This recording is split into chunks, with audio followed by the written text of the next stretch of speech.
আমার প্রাণের বন্ধুরা, আসসালামু আলাইকুম। কেমন আছেন সবাই? আশা করি সকলেই ভালো আছেন। বন্ধুরা, নোকিয়ার ফোন সম্পর্কে জানে না এমন লোক খুব কমই আছে। আর নোকিয়া এর ফোনগুলো মার্কেটের অন্যান্য ফোন থেকে অনেক টেকসই এবং আকর্ষণীয় কিছু ব্যতিক্রমধর্মী লুক ও স্পেসিফিকেশন দিয়ে লঞ্চ করে থাকে। আর এবার আমাদের মাঝে নোকিয়া আবারও লঞ্চ করতে যাচ্ছে নোকিয়া তাদের এক্স সিরিজের সাকসেসর নোকিয়া X200, যে ফোনটিতে থাকতে যাচ্ছে দুর্দান্ত মানের কিছু ব্যতিক্রমধর্মী স্পেসিফিকেশন।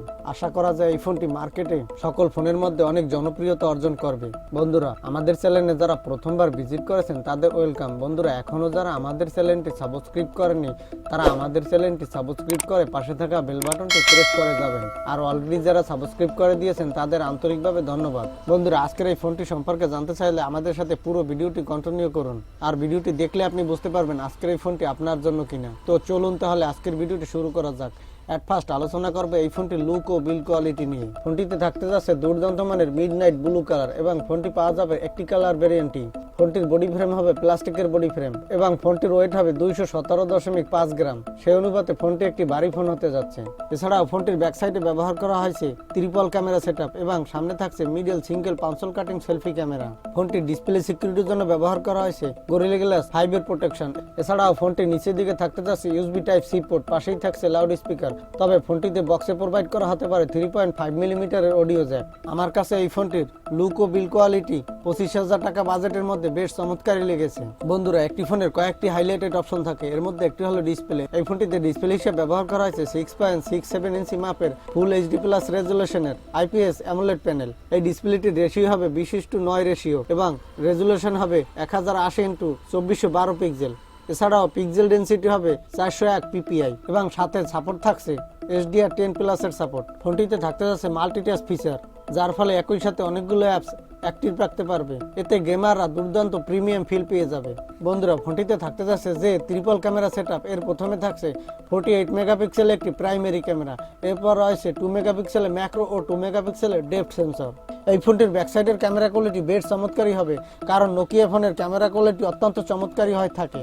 ফোনটির ব্যাকসাইডের ক্যামেরা থেকে 4K রেজুলেশনের 30 fps এর 1080 পিক্সেলের ভিডিও রেকর্ড করার সাপোর্ট পেয়ে যাবেন। এছাড়াও ফোনটিতে সেলফি ক্যামেরা হিসেবে ব্যবহার করা হয়েছে 16 মেগাপিক্সেল একটি সেলফি ক্যামেরা। সেলফি ক্যামেরা থেকে বেশ ভালোই এস্টাবলিশড ভিডিও রেকর্ড করতে পারবেন এবং সেলফি তুলতে পারবেন। ফোনটির সেলফি ক্যামেরা থেকে ফুল এইচডি প্লাস রেজুলেশনের 1080 পিক্সেলের 30 fps এর ভিডিও রেকর্ড করতে পারবেন।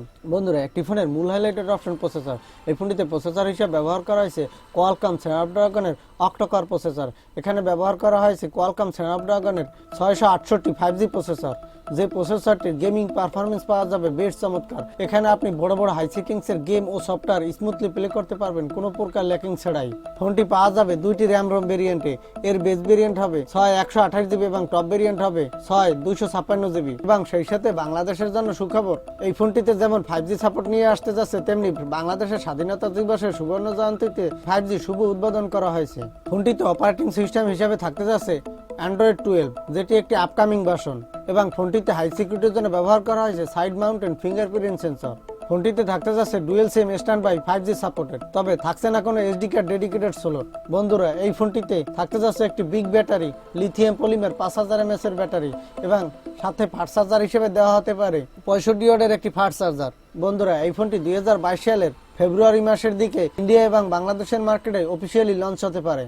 এই ফোনটির ইন্ডিয়ান মার্কেটে প্রাইস হতে পারে 18 থেকে 20,000 রুপি এর আশেপাশে, যেটি বাংলাদেশ মার্কেটে অফিসিয়ালি আসলে পাওয়া যাবে 25,000 টাকার মধ্যে। বন্ধুরা, এই ছিল আজকের ভিডিও। আজকের ভিডিওটি যদি ভালো লাগে লাইক দিন এবং আপনাদের বন্ধু বান্ধবের মাঝে শেয়ার করে দিন। বন্ধুরা, ভালো থাকেন, সুস্থ থাকেন, এই কামনাই করি। আজকের মতো এখানেই শেষ করছি। যাবার আগে একটি কথা না বললেই নয়, এখনো যারা আমাদের চ্যানেলটি সাবস্ক্রাইব করেননি তারা আমাদের চ্যানেলটি সাবস্ক্রাইব করে পাশে থাকা বেল বাটনটি প্রেস করে যাবেন। আজকের মতো আল্লাহ হাফেজ।